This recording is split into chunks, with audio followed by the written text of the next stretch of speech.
The College Football Playoff Committee, of course, released their initial rankings on Tuesday night, and that was met with some agreement, but a lot more anger. Well, there's no better way to put it. A lot of you were angry, and I think it's the least surprising headline in our society.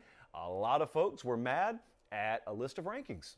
Hey, there are worse things in the world. You know that I am a believer that people being mad is not the worst thing in the world, nor is people being mad automatically a reason to change anything. So the college football playoff selection process, we watched it go down, and we've already talked about the team, so I'm not breaking down the rankings per se, but there are allegations, of course, of bias out there. And I don't really buy into it all that much, but that's okay, because what I want to do is I want to talk through it. I'm willing to listen. I've done a whole heck of a lot of it over the past 48 hours. There's a lot of allegations of bias. There's a lot of allegations of G5 hatred, and they're being boxed out. You know the drill.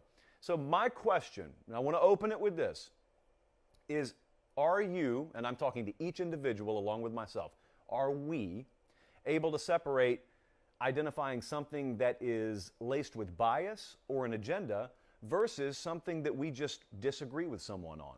Because Colin can say the best color is red. I could say the best color is blue. Is he biased against blue, or does he just really believe the best color is red? Two totally different worlds there. Like, has the red lobbyist got to him and lined his pockets and he's against blue? Or does Colin just say, I kind of like the color red more? Two different worlds there. So I think, and this is my premise, there may be some maybe shades of bias that are being cast over this process being the key word, that may be unfair labels. There I go defending the committee. So you got a chance to change my mind. Let's dive in here. The first thing I want to talk about is what has come to be known as the Cincy conundrum. And I need to go ahead and copyright that. So I think it could be a halfway decent R&B group down the road. But right now, it is just the Cincinnati Bearcats being ranked outside the top 4 and the top 5. And they're all the way down at number 6 right now. That's the problem, according to many. The problem, according to many, Cincinnati ranked at number 6. The case against it is, well, they're undefeated, and they should be ranked higher because, well, we just think they should. And therefore, the conclusion is G5 hate.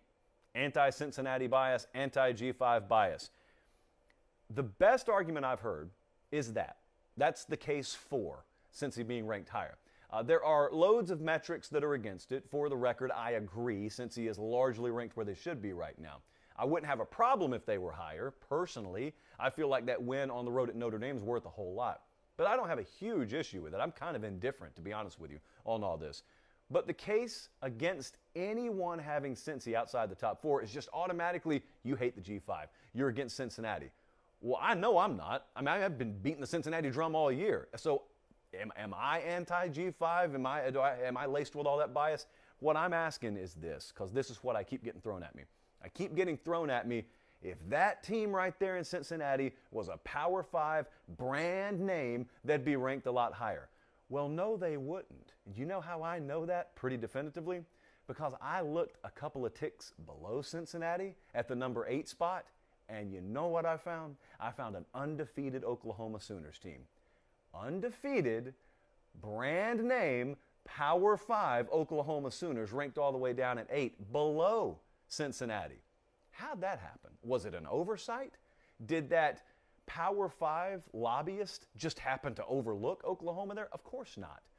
The bottom line here is there's a process that was adhered to. Cincy is where they're supposed to be according to that process. You can disagree with the process, but it doesn't always mean someone's out to get you just because you happen to disagree with something. The next thing is a phrase that we've heard a long time in the recruiting world, the old Bama bump. Bama's at number 2 right now. A lot of you think they shouldn't be.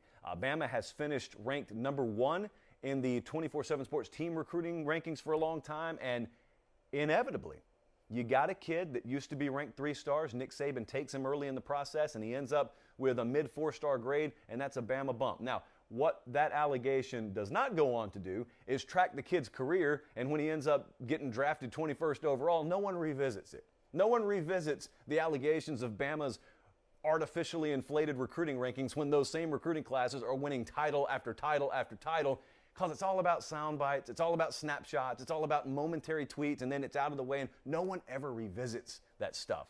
So the allegations of the Bama bump in the recruiting world, I've always laughed at, because it's backed up The ranking is backed up on the field. Well, in this world here, the playoff committee ranking world, Alabama's ranked number 2 right now. And so the Bama bump theory is that they really shouldn't be there. And if other programs maybe had that resume, they'd probably be ranked like 5th or 6th. Look, I looked at where Michigan State was. I looked at where Bama was. Me personally, like my personal feelings injected here for just a second, I could not care less. If you put Michigan State at 2, if you put Bama at 3, I wouldn't mind it. What I'm telling you is, according to a long and at this point established track record of the process that they go about using to define these rankings, Alabama's where they're supposed to be. I'm going to get back to that in a second. Long established track record of tangible process now. It's not just something that's made up spur of the moment. I want to also address the big lie or big lies, and to put a finer point on it, the believers of the big lies in college football. Those lies are A win is a win, and B, you are what your record says you are. Those are the big lies in college football. You are not automatically what your record says you are, and a win is not a win.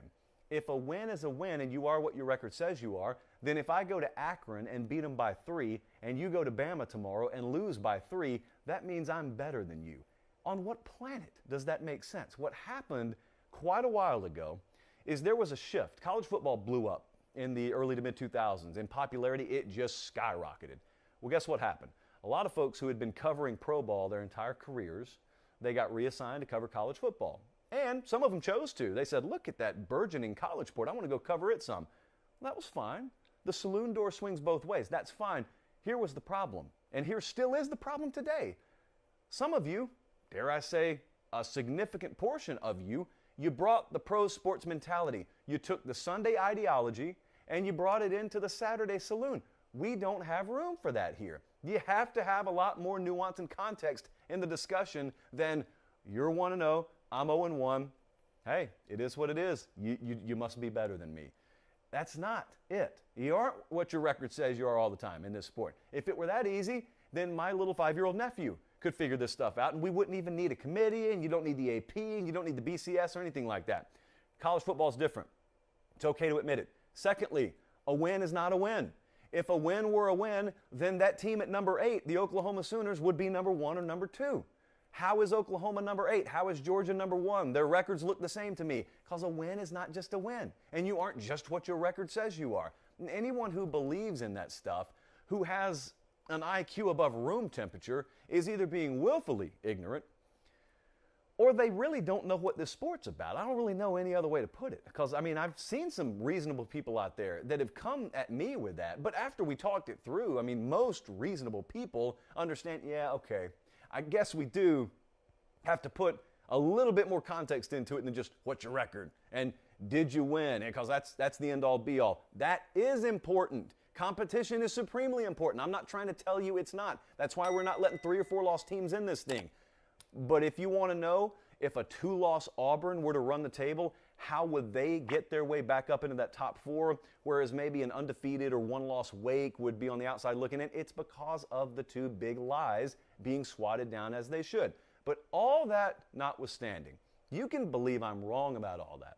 You can believe there is a ton of Bama bias, and you can believe there is a ton of G5 hatred here, and you can believe in both of those big lies. I want to ask you a simple question.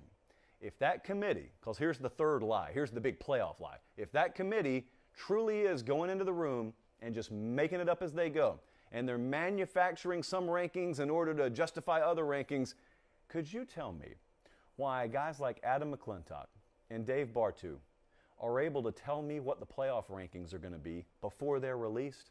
Because those guys have been doing really good work. I don't know if you've been following their work, but Dave Bartu, Adam McClintock on Twitter, I would highly advise you to look them up if you enjoy spoilers, if you want to know what the rankings are going to be before they're released. Either the playoff committee's leaking to them, which we know is not true, or there is a process. They figured it out. They took the established data and metrics and the step-by-step of that process, and they apply it to real-world, real-time results on the field, and they're able to tell you where the teams are going to be ranked. I watched them do it the other night. McClintock had OU nailed, while the rest of America was shocked that Oklahoma was at 8 and that Cincy was at 6. They nailed it. How'd they know that? If it's getting made up on the fly, how are there people out there who speak mathematics fluently who are able to figure that stuff out? It doesn't make a lot of sense, does it? So you don't want to believe that this is not bias. You want to believe in the bias. You want to believe there's a boogeyman in the closet over there out to get your program. In reality, there is a set list of criteria. There's a process. That committee's following it. If you've got a problem, you've got a problem with the process, at which point we can have a different discussion. But if you're trying to tell me that it's just being made up as they go along, well, that's intellectually dishonest, and I'm probably not going to proceed much further down the road of that conversation.